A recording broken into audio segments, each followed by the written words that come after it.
Hey there, interwebs, and welcome back to How Fascinating, where this episode is dedicated to fun and games. This is a dartboard. Which area on it do you think is worth the most points? How about the second most? I'm guessing you either said the center and the ring around it, or you already know how darts is scored. For contrast, this is an archery target. The center is worth 10 points, the ring around it is worth 9, the ring around that is worth 8, and so on and so forth. In essence, you try to hit the middle, and you receive more points the closer you get. Darts is different, though. For the most part, it doesn't use concentric rings, it uses wedges instead. The value of each wedge is given by the number at its edge. So far fine, fair enough, but then darts tries to incorporate rings as well. The central area, or inner bullseye, is worth 50 points, and the small ring around it, or outer bullseye, is worth 25. A bit odd, but whatever. Things only get really annoying when you factor in the other two rings. You see, the inner bullseye, despite being worth 2.5 times as much as the most valuable wedge, is only the 5th most valuable area of the board, and there are 20 areas more valuable than the outer bullseye, not counting the inner bullseye.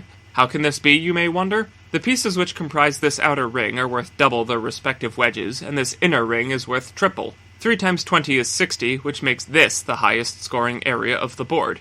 3 times 17 is 51, or 1 more than the inner bullseye, so the triple 17, 18, 19, and 20 are all worth more than the center of the board. Forget the bullseye, that's some bullshit. Any wedge above 8 is greater than 25 when tripled, and any of them over 12 are worth more than the outer bullseye when doubled.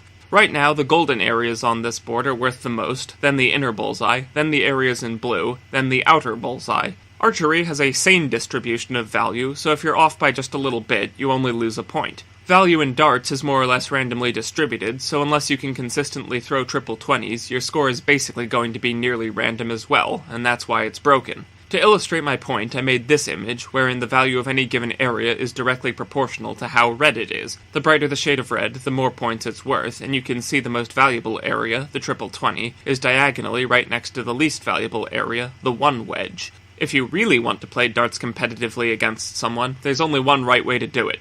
10 paces, turn and throw. Whoever's still standing when you run out of pointy metal objects is the winner. If you prefer your games more cerebral than visceral, you're probably familiar with chess. Each side has 16 pieces for a total of 32, so it might come as a bit of a shock then that there are only 6 unique pieces in the whole game, not accounting for color differences. They are the king, the queen, 1 pair each of bishops, knights, and rooks, and 8 pawns. The sources of those first few names are obvious, but why is a tower called a rook, and what the hell is a pawn? Well, you've probably heard the phrase before, to be someone's pawn, meaning the person in question is easily manipulated or sacrificed for a larger purpose, but that usage of the word actually comes from the game, not the other way around. The name of the piece comes from the Anglo-French word pawn, which comes from the Old French paon, which itself comes from the medieval Latin paedonem. That means one who goes on foot, and referred at the time to infantry foot soldiers. This is also where we get the word peon or paon.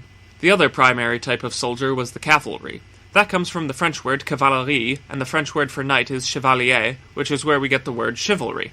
It all comes from the Latin word cabalus, meaning horse, and that's why the piece known as the knight is a horsey and not, say, a dude in armor. Things only get really complicated when you get to the rook.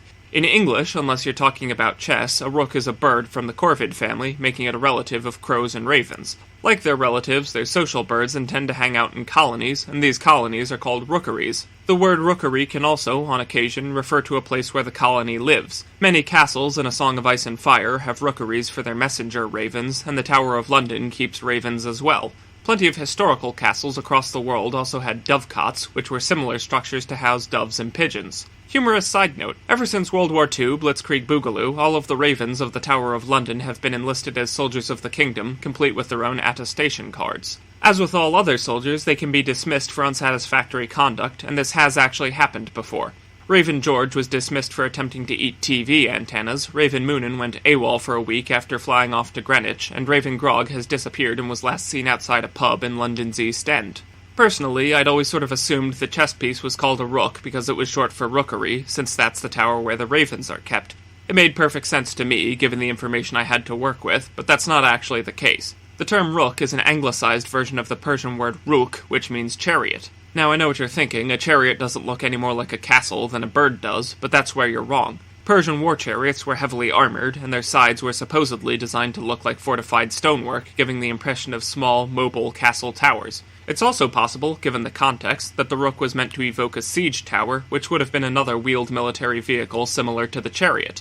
Lastly, in French, Spanish, Italian, Portuguese, German, Swedish, and Dutch, the rook is just called a tower, so English continues to be the nonsense language made up of content stolen from everywhere else. Thanks for watching, and have a fascinating day.